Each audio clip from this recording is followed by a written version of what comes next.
Howdy, y'all. Texas. TM. Okay, we're back at it. We got another one. This is with the Grupo Fantastica that is known as Bananagun. Yeah, we talked to Nick, the main orchestrator of the group, and we've been listening to Bananagun quite frequently. So it was cool to peer behind the curtain and ask questions about the funky tunes they've been putting out. Yeah, Bananagun is from Melbourne, Australia. And I don't know if you know this, but there is a huge time difference between here, Austin, Texas, and Melbourne. So we had to clock in at like 11 o'clock p.m. our time so that we could talk to him at lunchtime for him. So what we're trying to say is Bananagun is from the future. And in Melbourne, where there's an absurd amount of talent coming from a very small pool, Bananagun is finding a way to stand out like a magnificent peacock among mere pigeons. And also, if you're searching for Bananagun, make sure that you search Bananagun one word, because if you do two words, then it's a whole different band, and that's not the dudes that we're talking about or to. So just, future reference here. If you haven't listened to the podcast before, my name's Shelby. His name's not important. And we are First Names. It's a band. It's a lifestyle. So check us out at First Names Music on our socials and the website. It's a shortcut to all the stuff, firstnamesmusic.com.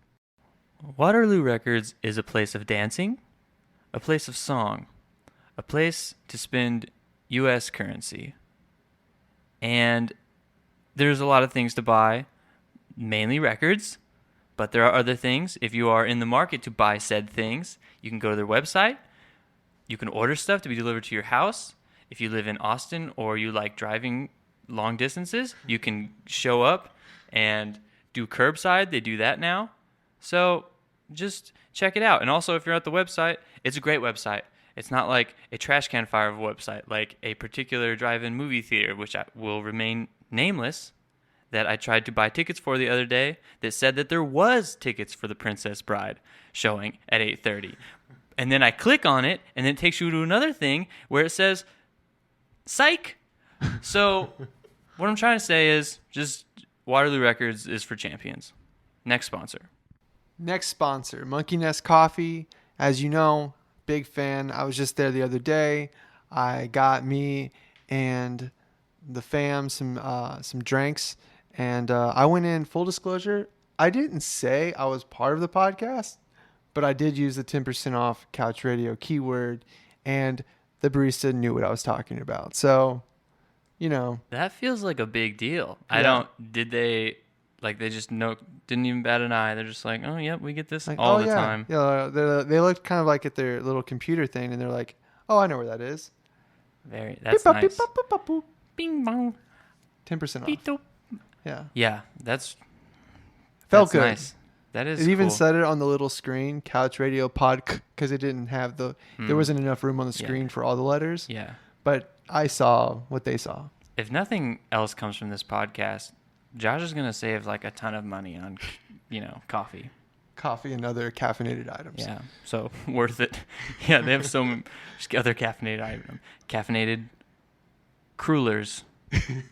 Caffeinated quiche. Yeah. They like to inject it into everything. And honestly, that's the secret recipe. That's why it's so addicting. Yeah, next time you're there, make sure you get the discount with Couch Radio, but also ask for their new and improved caffeine cube. It's of the future. So anyways, without further ado, this was a fun podcast to do and a fun podcast to air, if that's what you do with podcasts. Cha-ching.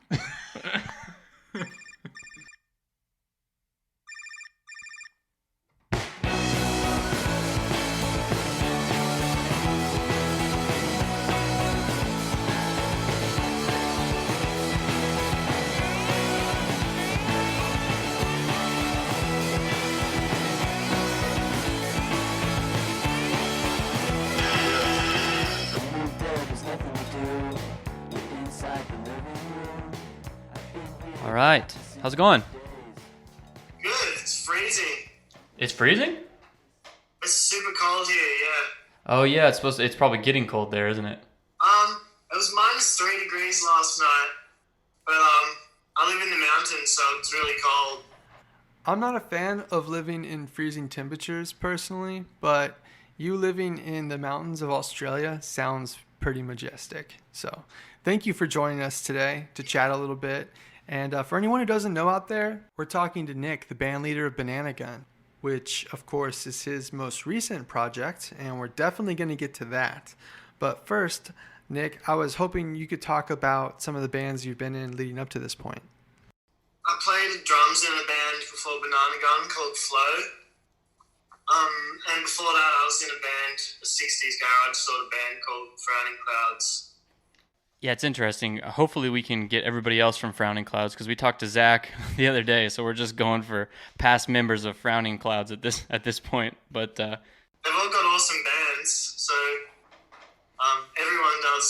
You could interview everyone from that band. Yeah. really, is everybody in the band is still doing stuff, different stuff? Yeah.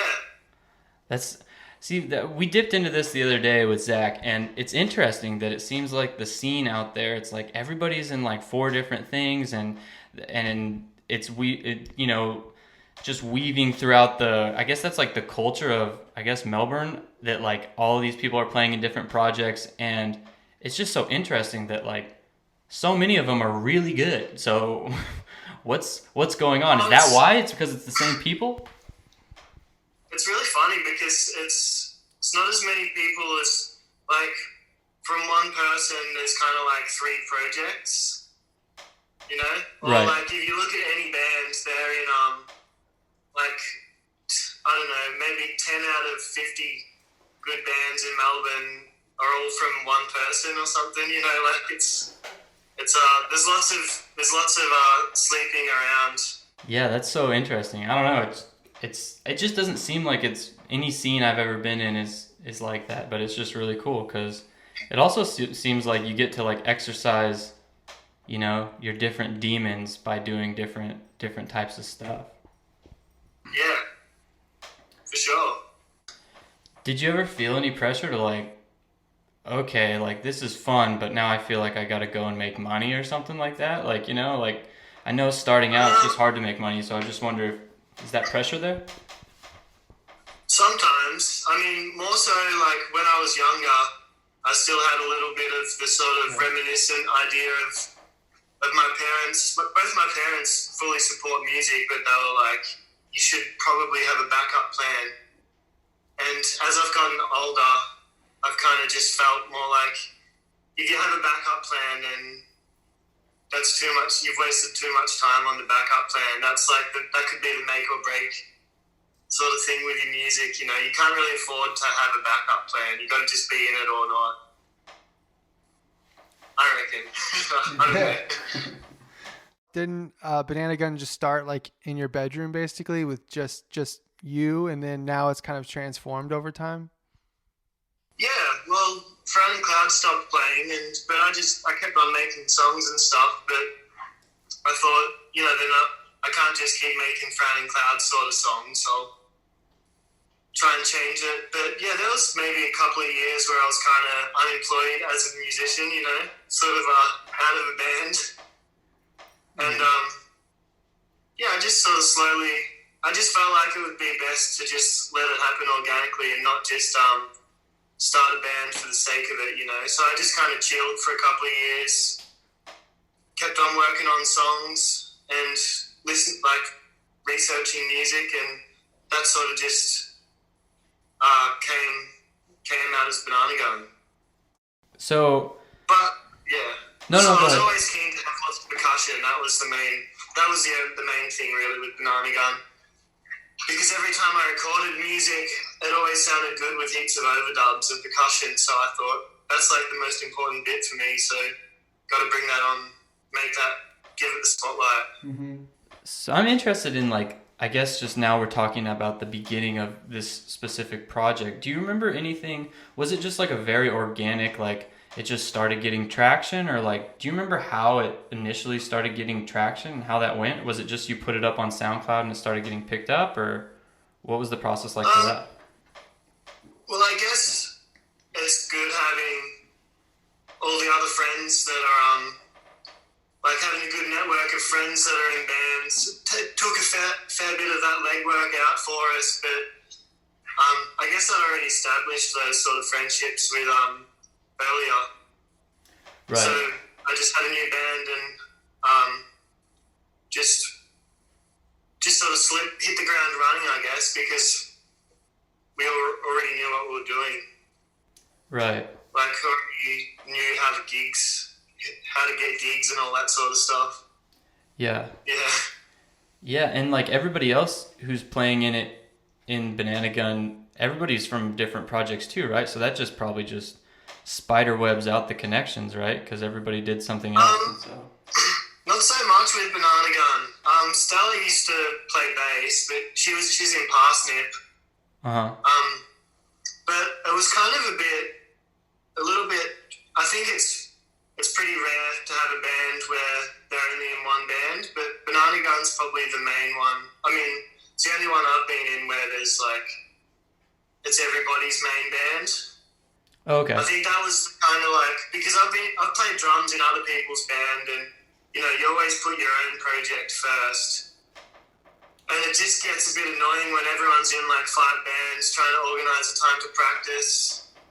We can't play that show because my other band's playing the same night and all that kind of stuff. So yeah, I wanted people that weren't that could just be 100% in it and real enthusiastic about it. And not have it to be a bit of a chore, you know? Yeah. Yeah, that seems like the kind of like the obvious con of everyone being so prolific is just schedule-wise and honestly just energy-wise, effort-wise. It seems like you could probably it seems like you could get more out of it. I mean, it's good to like exercise all these different parts of you, but it's like you can get more out of it if everyone's 100% in, or if everyone's putting this as like their top priority, then it seems like you're going to get the most out of it. Is that how it's felt? Yeah. You gotta have it. It's gotta be a fun thing for people too. You know, like of course it's gotta satisfy people artistically and everything. But fun's like you can't have fun. It's like the last Beatles session or whatever. You could be the best musicians in the world, but if you hate working together, then it's just dead. Yeah. So yeah, were you guys like friends before you became a band, or was it? Jimmy's my cousin that plays drums. So he's about 4 or 5 years younger than me, I think. So we've known each other for ages. And Jack, that plays guitar, we grew up skateboarding together. And Charlotte was I didn't skate with her, but she's from Geelong, where Jack and I are from. And had known her for ages. I think I'd seen her at a few parties, and she was like, we didn't really get along. But yeah, then and then Josh was just he was from the opposite. He was from the other side. We were all from the east side of Melbourne, and he was from the west side, or the other way around. And so I only met him like 2 years ago, but it seemed like it had to be because he kind of just came around to get weed off my housemate, I think. Yeah. And he came into my room and was like, "Whoa!" And he was asking like, "Do you like this record?" And I was like, "Look, it's right there on my floor. I've been listening to that all day." And we just had all these crazy like, "Whoa, we've got the exact same ideas about music and everything. Like, we should definitely work on something together one day." And then when our bass player quit, he was just the obvious guy. Oh, okay, cool. That's nice to have like a cohesive relationship before you even basically start or whatever. That's pretty cool.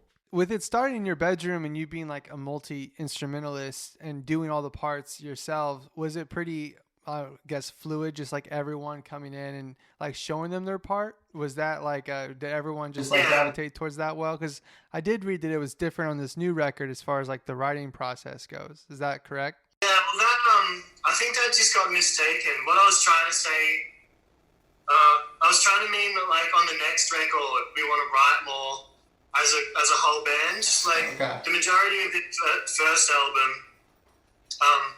is all just, you know, it's been me in my bedroom, so doing all like every instrument and then teaching that to the band, but you know, with plenty of room for them to like feel out improvements and not in like a Nazi way, being like, you got to do it like this. But yeah, it's not as fun because people have more fun when it's their bass line or their drum part that they've made up, and it's easier for me too. I don't have to, like, just makes everything so much faster. And the writing process too, as a band, as if you write at practice as a band, which we've done on a couple of tracks, it can just like, you can just have it can come from an instantaneous jam instead of like laboring over it in your bedroom for ages. And yeah. So this first album is just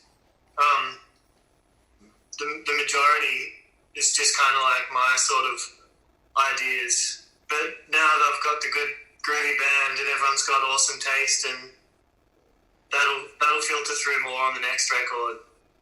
Yeah. One of the benefits I think that, like, when I think about like writing something by yourself versus writing something with, other people, is that a lot of times, like, personally, I'll go like ear blind to something where you work on it so much, you're just like, I don't even know if this sounds good at all anymore. But when you're able to bounce ideas off other people, then you like trust their opinions. I feel like that's just such a valuable tool. I mean, is that something that you've like come across? Absolutely. Yeah, it's just there's just so many, like, it's funny too because you have to like kind of like give up your like control a little bit, but also I think what you make up in the giving up of some of the control is just like, it's such a win, I guess. Collaborating. Yeah, for sure. Yeah, like there's maybe like you've got, if it's preconceived, you've got like, it'll be like this and it'll be awesome if we do it just like that. But yeah, you just gotta let just be open-minded. And there's been heaps of times when I've got I've got an idea that I think we should do it that way, but then, you got to let everybody have input. So then we do it someone else's way, and it turns out a different way that I wouldn't have thought of. Like, yeah, you got to, many brains make light work. Yeah. Yeah. It almost seems like just not right, I guess, to think that there's like a big ego problem in Bananagun, because you guys have such like a positive vibe about you guys. It's just such like a fun, loving energy. So it would be really weird to think that there was some band strife going on and people being upset, because it's such a positive, it's such a positive energy you guys put out. Was that intentional from the beginning, where you're like, this is kind of like the way we want to be perceived, or the message we want to send out? Yeah, well, I wanted it to, I guess I was kind of thinking, like, what do I think about music? Like, it should be fun, it's like it's one of the few outlets that humans have. Yeah, it should be fun, and like fun for us and fun for other people. If you're having fun, then it translates. And also there was like so many, I was so in the habit of writing like negative songs, because so much 60s music's about like, oh, my baby doesn't love me and all that sort of stuff, like just complaining and being small, Yeah. I wanted Bananagun to be like, oh, who gives a shit? Let's have fun. But yeah, there is like also have like really clumsy attempts at trying to like say something articulate, I guess. We're trying to, it should be rock and roll, should be against the man or whatever. I hate the man, so the man just gets in between me and everything I love. So that's why Bananagun is my weapon of choice. Perfect, man. I'm intrigued about like that. So going from writing songs that are like mainly negative, it's just so easy to get into a hole like that. And I'm curious, because sometimes I've thought the same thing when you sit down to write something and you don't want to spew something negative, but it almost feels like cheesy to just say like, man, everything's great.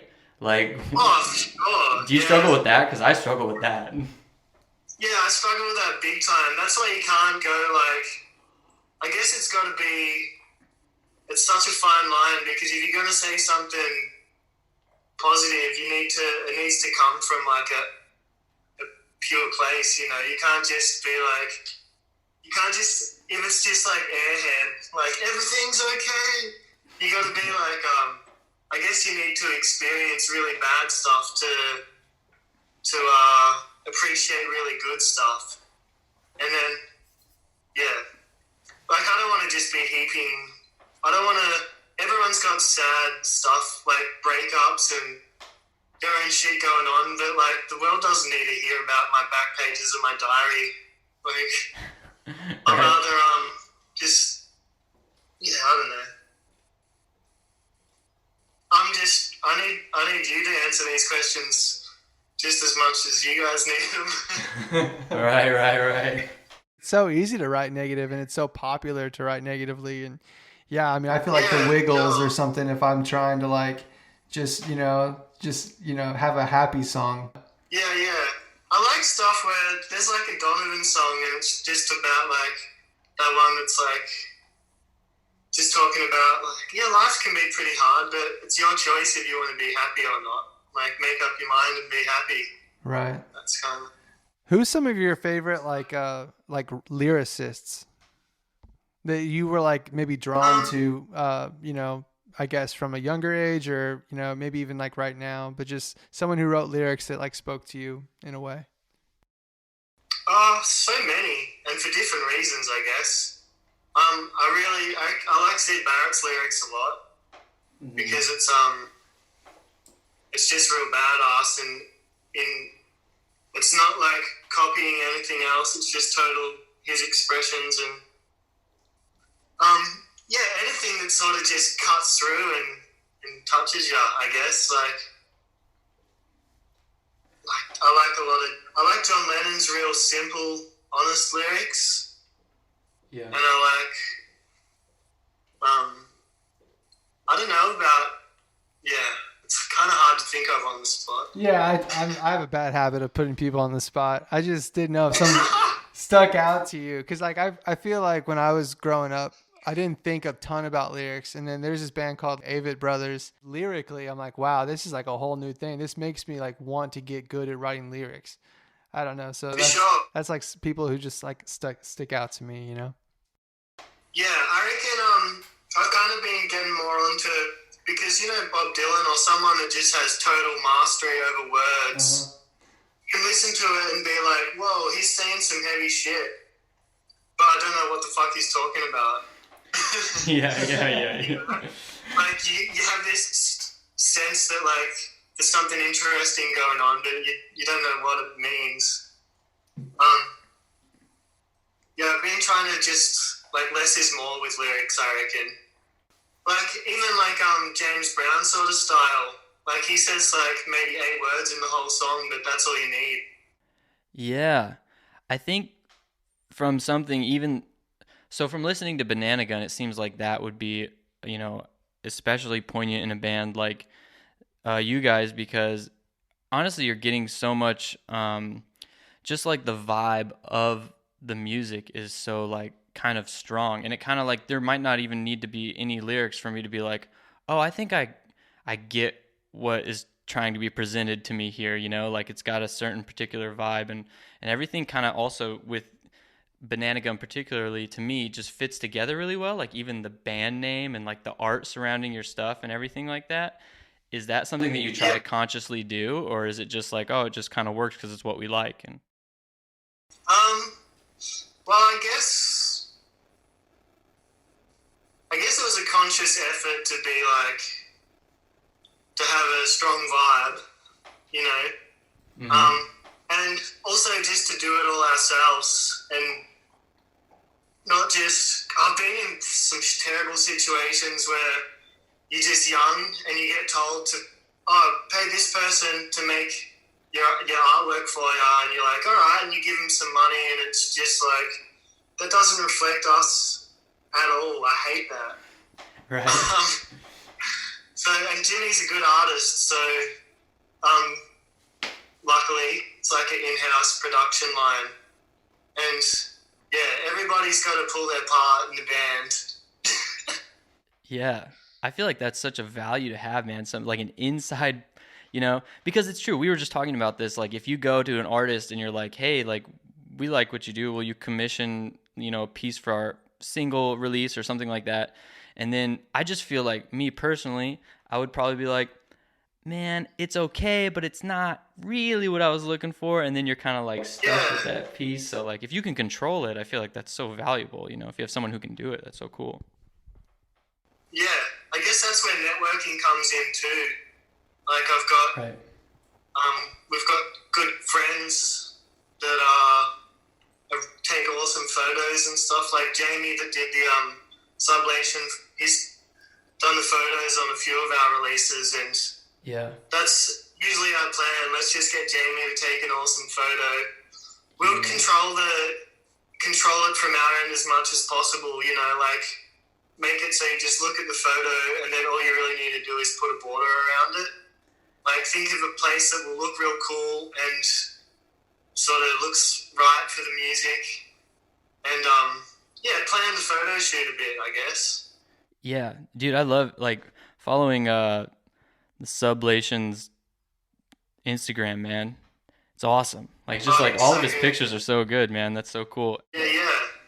Going back to you, like saying your parents were really supportive of like music and, being in previous bands and learning all these instruments. How did you go about your first instrument? Like, what was it? How did you go about learning it? What made you feel like you wanted to start playing an instrument?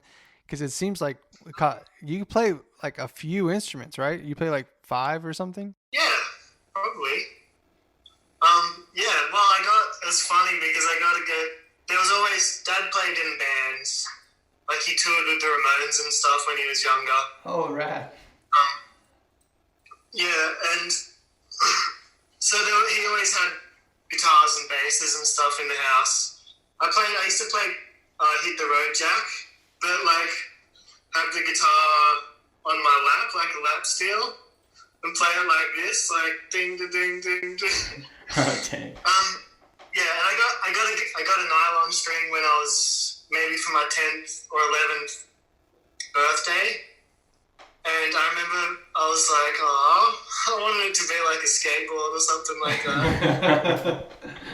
I remember my sister being like, don't be so ungrateful, you little shit. Like, say thank you and everything. And I liked playing it. And then I got an electric guitar for my 13th birthday. I loved that.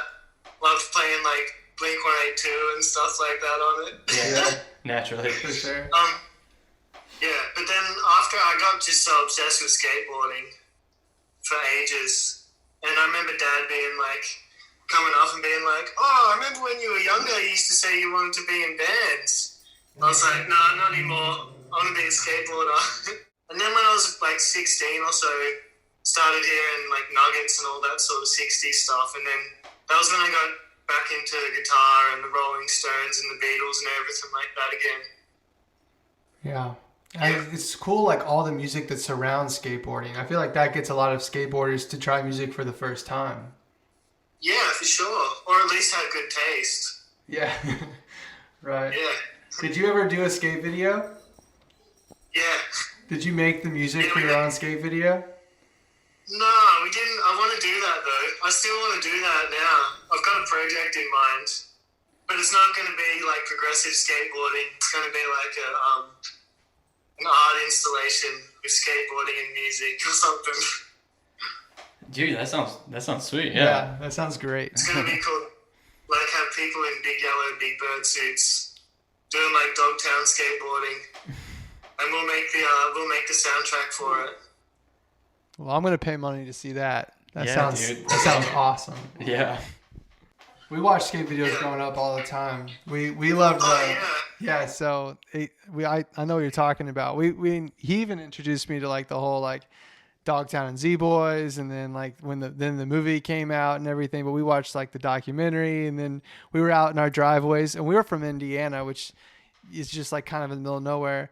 And so all we had was like a driveway, and we would just try to do like hippie hops and like see how many times we could spin and like put our hands down and do the slides and stuff, just like on the videos. And yeah, dude, I still struggle to kickflip, but we skated a lot. Yeah.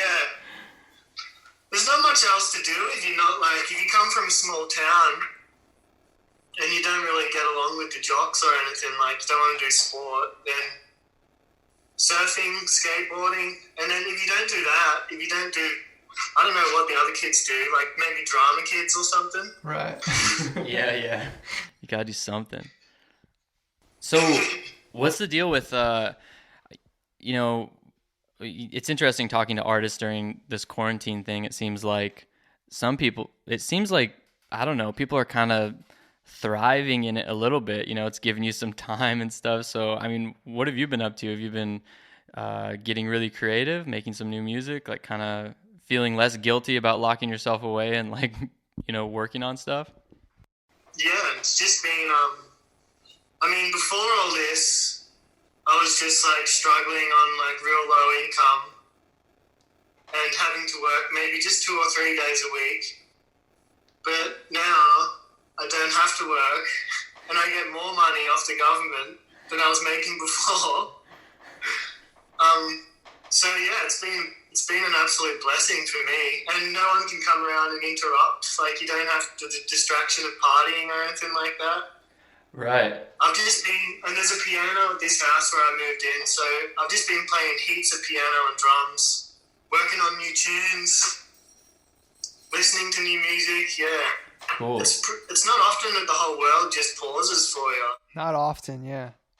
Yeah, how are you like gearing up for the like release of this record coming out? I mean, are you hands on with that, or do you have other people handling that, or what's the process like now in quarantine? Well, yeah, we've got Anti-Fade and Full-Time Hobby, like in Australia, and then Full-Time Hobby in Europe. And we work pretty close with them. Generally, like, we're just happy to do whatever they say with release dates. Gotcha. Stuff like that. But wait, what was the question again? I was just curious, like, how hands-on you are with, like, you know, gearing up for releases and, like, you know, especially now when it's like, normally you'd be like, okay, we're going to go and play some gigs. We got to support this record and stuff. But now things are different. So I'm just wondering what the process is like. Yeah, well, any gigs is just totally out of the question.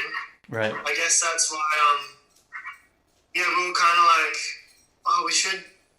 And I think because we were supposed to go to Europe in May to support the record and everything. Mm-hmm. So those guys were saying, the label over there was saying, because you're not going to be able to promote the tour on the road, promote the band on the road, the record, make some online, get some good online content going and stuff like that. Right. I guess that's all you can really do. Just get some online clips and just work on music. That's all we can do until now, really. Like, yeah. The only interactions can be, like, really online and stuff. It's whack. Yeah. Yeah, totally.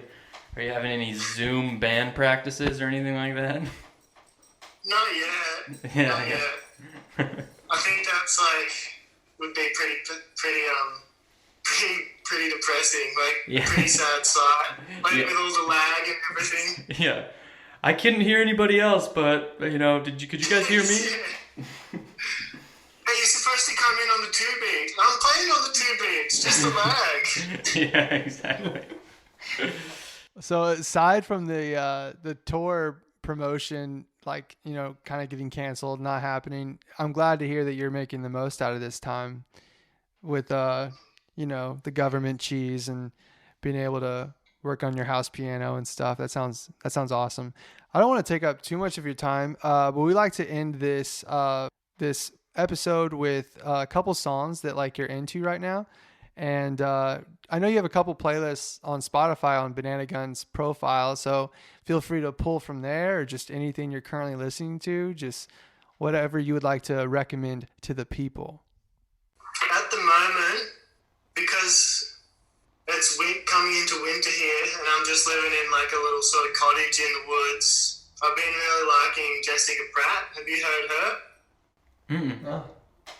She's like an American folky. She's sort of loosely affiliated with Tim Presley and stuff like that. Oh, okay. Okay, right on. Yeah, we just talked to him the other day. That's it's real like sort of. It's a little bit. It's pretty. No, I'm only gonna say it's awesome. Okay, cool. Yeah. It's pretty gentle. I'll say it's pretty gentle. Like, yeah, it's not psych rock or anything. Right. Perfect cottage music. Yeah. I've been liking a little bit of Burt Bacharach, piece of Afrobeat stuff. Much of the same, really. I've been liking Italian stuff like Piero Umiliani and stuff like that. Oh, okay, cool. Italian Awesome. soundtrack. Right on. I'll have to look that stuff up. I was gonna ask earlier. And what? Can? Oh, Can. Do you know Can? Yeah, for sure. Cool. I love Can.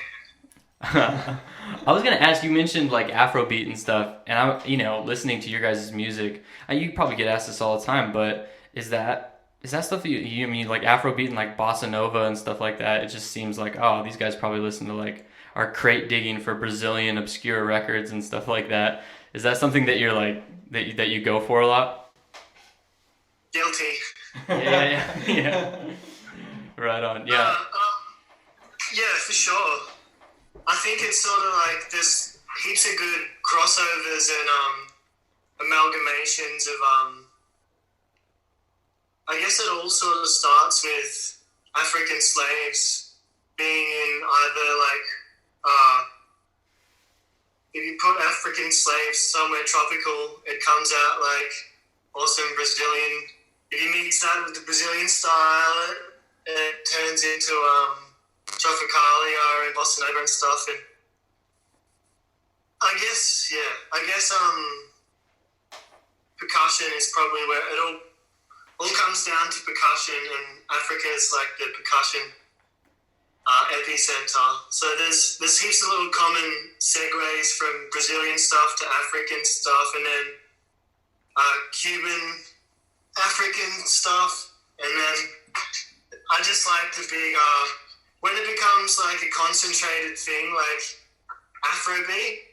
Even that's like if you're like we're an Afrobeat band, then I just don't like the kind of purist die-hard mentality. I like all the little subgenres in between because there seems to be like more creation in those little realms. Yeah, in the gray area. That's cool. Yeah, the gray area. Yeah, another extreme. Extremes are good too. Yeah. It's all good. Right. Sometimes you just want to listen to fully metal. I want metal right now. Yeah, exactly. Sometimes I just want to listen to static. Yeah. You know, Yeah. Turn on grandma's TV. We'll listen to some static. Yeah. Well, cool, man. Thanks for doing this. And, I know we had some trouble the first time or whatever, but thanks for getting on the line with us because this was really cool, and we were glad that we got to pick your brain. We appreciate it. Thanks for having me, guys. It was fun talking. Fun to have some human interaction. Yeah, exactly. This is much needed. Yeah. All right. Thanks, man. Yeah, man. Thanks a lot. We'll see you around. Catch you later. See you in America.